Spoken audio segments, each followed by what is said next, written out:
क्या आपको भी लगता है कि यही है नया स्टेट क्राफ्ट और यही डिप्लोमेसी है? और 8 साल 7 साल पहले जैसे मोदी जी हाउडी मोदी और जगह-जगह इवेंट करके अपना कद बढ़ा रहे थे, आज 9-10 साल बाद क्या वो स्थिति है जब ये इवेंट करके वो दोबारा अपने को स्थापित कर सकते हैं? इस 7-8 साल में उन्होंने जो-जो कारनामे दिखाए हैं, उसने पूरी दुनिया ने देख लिया। और ठीक है, गुज्जू भाई कहीं पैसे जोड़ के कहीं किसी स्टेडियम में कार्यक्रम करवा सकते हैं, अभी भी करवा सकते हैं।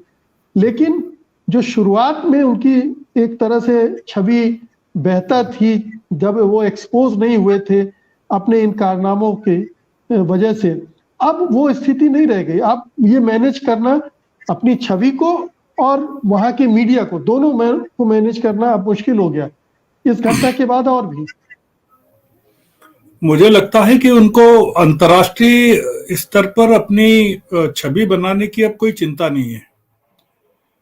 अंतर्राष्ट्रीय स्तर से, अंतर्राष्ट्रीय जगत से वो इंसुलेट कर लिया उन्होंने अपने आप को। श्रवण जी माफ कीजिएगा, ये चिंता नहीं है या उन्हें लग रहा है कि अब ये तो संभव ही नहीं है, इसलिए छोड़ दो इसको? देखिए, वो संभव इसलिए नहीं है कि जिस तरह की छवि भारत की बनती जा रही है दुनिया के देशों, दूसरे मुल्कों में भारत को लेकर, उसमें अब उनके लिए मुमकिन नहीं रह गया है कि वो अंतर्राष्ट्रीय स्तर पर जो प्रयास कर रहे थे विश्व का नेता बनने का, उनको अब 2024 में किसी भी कीमत पर सत्ता में वापस आना है। उनके सामने मिशन ये है। और बीजेपी के लिए दांव पर पूरा का पूरा जो मामला है वो 2024 है। उनको मीडिया की आजादी से कोई मतलब नहीं। मीडिया की आजादी से, चूंकि आप और हम मीडिया में हैं, इसलिए हमको चिंता लग रही है। सरकार इस समय गहरे संकट में है। और ये जो डॉक्यूमेंट्री का इशू है, अब आप डॉक्यूमेंट्री को लेकर बीबीसी पर तो आपने आयकर के सर्वे कर लिए, हिंडनबर्ग के खिलाफ आप क्या करेंगे? मतलब उन्होंने तो आपके पूरे के पूरे मामले को हिला कर रख दिया, आपकी पूरी अर्थव्यवस्था को छिन्न भिन्न कर दिया है। तो इसलिए ये मामला हो गया पूरा का पूरा देश के अंदर केंद्रित। और मैं इसमें, मुझे ये डर है मुकेश जी कि ये जो बीबीसी वाला मामला है, ये अभी शुरुआत है चीजों की। और आगे चलकर आने वाले महीनों में, आने वाले दिनों में पार्लियामेंट में जो हुआ, आप बताइए कि 13 मार्च तक के लिए राज्यसभा स्थगित हो गई।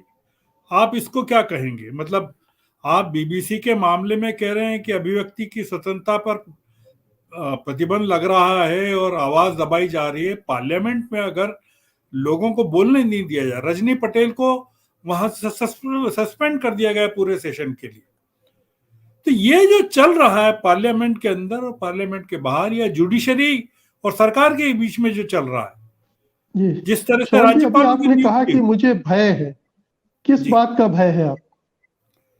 मुझे ये भय है कि नागरिक स्वतंत्रता और मीडिया की आजादी को लेकर सरकार कुछ और ऐसे काम कर सकती है जो पूरी की पूरी इंफॉर्मेशन को नागरिकों से दूर कर सकती है और नागरिकों तक वो चीज पहुंचे नहीं जो नागरिकों तक पहुंचना चाहिए। तो आने वाले दिनों में हो सकता है कि कुछ ऐसे प्रतिबंध लगे कि आप बीबीसी को सुन भी नहीं पाए।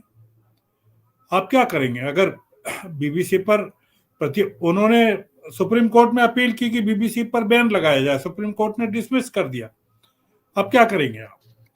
मैं मुकेश जी, इसको एक बड़े लार्जर फ्रेमवर्क में चीजों को देखना चाहिए कि जो देश में इस समय अपोजिशन जिस तरह से एग्रेसिव हो गया है और राहुल गांधी ने जिस तरह से हमला किया पार्लियामेंट में, उनके भाषणों को जिस तरह से एक्सपंज किया गया और उनकी यात्रा ने देश में जिस तरह का माहौल खड़ा किया है, उसने इस सरकार के लिए बड़ी चिंताएं पैदा कर दी है। और वो, ये सरकार इस स्थिति में है नहीं अभी कि वो आसानी से लोकतांत्रिक संस्थाओं को जीवित कर दे, उनको जीवित रहने दे, और उसमें मीडिया भी शामिल है। बीबीसी उसमें बहुत छोटी सी चीज है, बीबीसी की डॉक्यूमेंट्री भी बहुत छोटी सी चीज है। जब गुजरात के दंगों पर फिल्म बनी थी, गुजरात के ही आदमी ने बनाई थी, वो फिल्म चलने नहीं दी, परजानिया जो बनी थी वो चलने नहीं दी गई। आप बताइए कि क्या हुआ? तो जाकिया जाफरी की पूरी पिटीशन का क्या हुआ सुप्रीम कोर्ट में, पूरे मामले का क्या हुआ? तो ये जो हम बार बार जो कह रहे हैं कि डॉक्यूमेंट्री के कारण हुआ ऐसा, मैं उसको एक ये मानता हूं कि डॉक्यूमेंट्री ने चीजों को प्रेसिपिटेट किया है।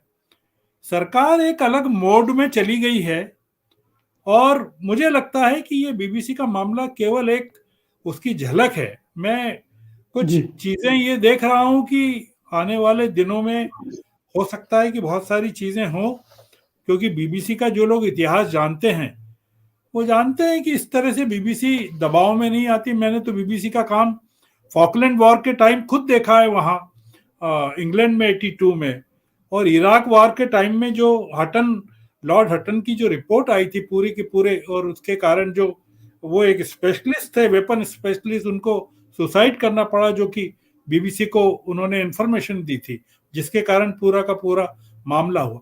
बीबीसी की निष्पक्षता, बीबीसी को पैसा ही नहीं, पैसा सरकार से मिलता है वहां यूके गवर्नमेंट से, और वो बीबीसी सरकार का कहना नहीं मानती है वहां। तो वो क्या आप समझते हैं कि भारत सरकार का कहना मानेगी? नहीं मानेगी।